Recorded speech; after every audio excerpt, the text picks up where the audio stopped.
Ну что с того, что я там был? Я был давно, я все забыл. Well, here it is, guys. The Fishbowl Maska, also known as the Maska-1. Before I delve any further, like I always say, this is just a showcase, but I will definitely be making a history video about this very special helmet. So if you guys know anything about the Chechen Wars, the first and second, then you would immediately recognize the Maska-1.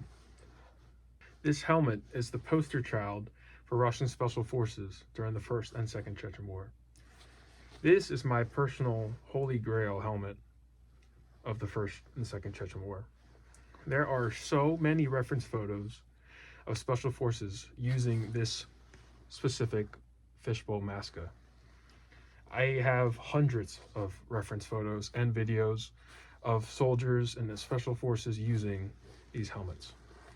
This is personally my all-time holy grail helmet. This is higher than the Alton for me. This is higher than the Lynx. This is like my highest tier holy grail helmet. This one is dated 1994, so it could have definitely saw use during the First and Second Chechen War.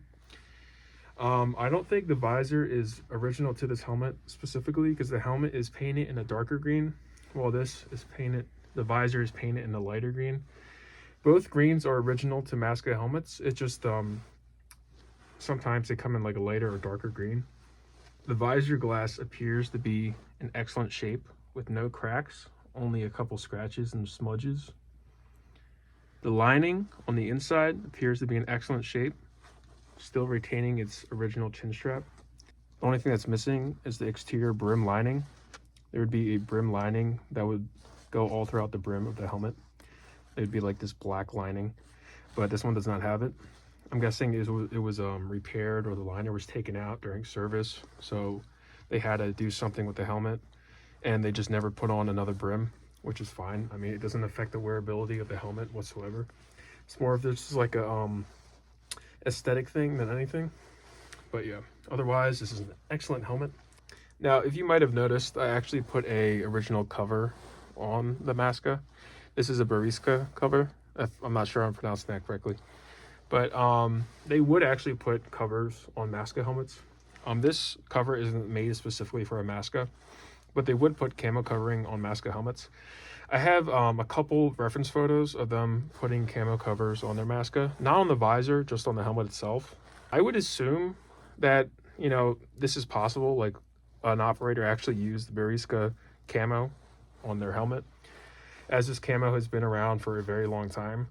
It's not like a new camo, so I'm guessing somebody might have used this camo during the First or Second Chechen War, or in any operation. So that's why I put it on here. I also put it on here because it looks amazing, in my opinion at least. I mean, it makes the helmet look even better than it already does in its stock form. So that's why I put it on there. And it also protects the helmet, like it protects from like paint chips and whatever. So yeah.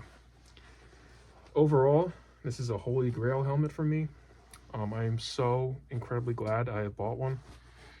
This is like a bucket list helmet. I thought I would get one in like 10 years because of how rare and expensive they are. The crazy thing is, I looked on Russian forums, like Russian military forums, and these helmets actually only sell for like $300-400 USD, which is an insanely good price for these helmets. But then again, you can't export them, so it's not really a thing. I've personally seen Fishbowl Maskas go upwards of $1,300 to $1,400. I would personally price these around, I don't know, like $900 to $1,100. I feel like that would be a decent price for one in today's market. Only about like 5-6 years ago, you could probably pick one of these up for, who knows, like $600-700. But now they have really just gone up and up and up in price, and for good reason. I mean, I would pay so much money for one of these, but I found one for, like I said, a decent price, so I didn't have to pay that much, but still paid a pretty decent amount for one. Overall though, I could not be happier. This is an all-time dream helmet, and I hope you guys enjoyed this video as much as I did.